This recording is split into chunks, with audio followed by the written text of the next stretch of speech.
काफ़ी सारे ट्रेड्स पे और भी रिपोर्ट्स आई हुई हैं। मैं एक बार ज़रा रिपोर्ट्स भी आपके सामने लेके आता हूँ, ज़रा दिखाइएगा, उस पे फिर हम बातचीत करते हैं। ये इंश्योरेंसेस कंपनीज़ की रिपोर्ट काफ़ी है और प्रीमियम्स के कलेक्शंस भी आए हैं। अगर प्रीमियम के कलेक्शंस के ग्राफिक्स हैं तो प्रोड्यूसर जी वो भी फायर कर दीजिएगा। अगर उसके ग्राफिक्स नहीं हैं तो कम से कम जो एक इंश्योरेंस को लेकर एक मॉर्गन स्टैनली की रिपोर्ट आई है, ज़रा वो दिखाइएगा। उन्होंने कहा कि एचडीएफसी लाइफ और आईसीआईसीआई प्रूडेंशियल लाइफ ने अच्छे नंबर्स पेश किए हैं। गुरांग सर, ये इंश्योरेंसेस कंपनीज पर आपका टेक क्या है, स्पेशली लाइफ इंश्योरेंसेस कंपनीज पे?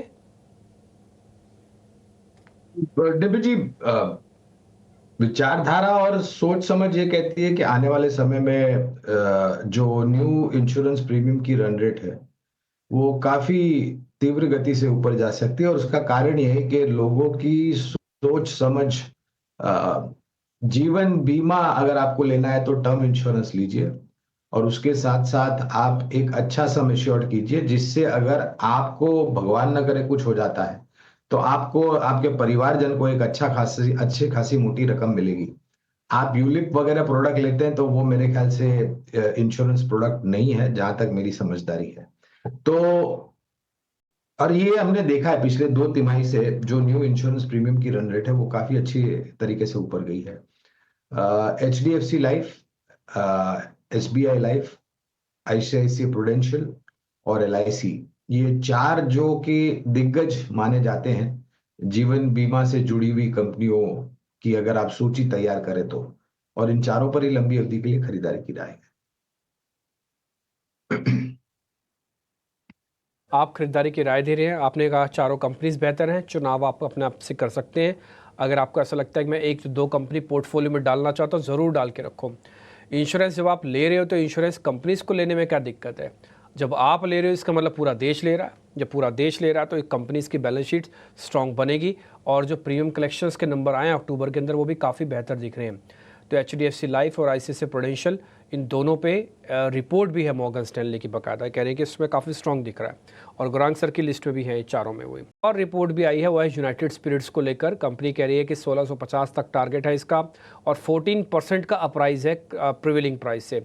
यूनाइटेड स्पिरिट्स 1448 के आसपास चल रहा है। गुरांग सर, इस पर आपकी रिकमेंडेशन, एक बार ज़रा USL यानी यूनाइटेड स्पिरिट्स मैकडॉवल्स पे आपका टेक।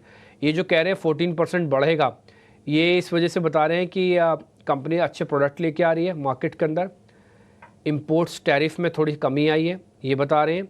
दूसरा, कंजम्पशन थोड़ा बड़ा है, और ये बता रहे हैं कि आंध्र प्रदेश जैसे मार्केट में भी कोई खास बड़ा इम्पैक्ट इनके पास नहीं पहुंचा। सारे पॉइंट्स लिखे हुए हैं, आप वो स्क्रीन पे भी देख सकेंगे सर। गुरांग सर, एक बार आपका टेक यूनाइटेड स्पिरिट्स पे। तो पहले तो क्षेत्र पर टिप्पणी करेंगे डिप्पी, और जैसे आपने बताया, खपत को लेकर के मेरे ख्याल से कोई प्रश्न चिन्ह नहीं उठाया, केवल मात्र उन सब राज्य में जहां पर प्रतिबंध लगा हुआ है। दूसरी बात, शादी, त्योहार और 31st का, क्रिसमस का समय आएगा, उसके साथ साथ कुछ राज्यों में चुनाव हो रहे हैं, इसको लेकर के खपत में मेरे ख्याल से आपको ऊपर के तरफ की आंकड़े ही दिखाई देंगे। लॉन्चेस को लेकर के अब आपने पढ़ा है कि नहीं पढ़ा पता नहीं, लेकिन मैंने मेरे ख्याल से पिछले हफ्ते ही एक रिपोर्ट पढ़ा था जहां पर हमारे भारत की जो कंपनियां हैं जो इस क्षेत्र में कामकाज करती हैं, तो सिंगल मॉल्ट जो एक विस्की की कैटेगरी होती है, वहां पर बहुत सारे अंतर्राष्ट्रीय स्तर पर इन्होंने खिताब जीते हैं, और इनको एक प्रमाण पत्र भी मिला हुआ है। यूनाइटेड स्पिरिट की जहां तक बात है, मेरे ख्याल से इनके पास भी बहुत ही डाइवर्सिफाइड पोर्टफोलियो है प्रोडक्ट का, एंट्री लेवल से लेकर के मिड साइज से लेकर के हाई एंड तक, और मार्केट शेयर भी इनका काफी अच्छा है। तो कंपनी काफी मजबूत और सक्षम, प्रोडक्ट्स को लेकर के ऑफरिंग काफी अच्छी, और खपत को लेकर के जो परिस्थितियां बहुत ही करीब के समय सीमा में हमें दिखाई दे रही है, ये सभी अंदेशे सकारात्मक रूप से इशारा दे रहे हैं। खरीदारी बेचने की या बने रहने की यूनाइटेड स्पिरिट्स में टिप्पणी नहीं कर पाएंगे क्योंकि कवरेज नहीं है, लेकिन यूनाइटेड बेवरेजेस पर हमारी खरीदारी की राय है।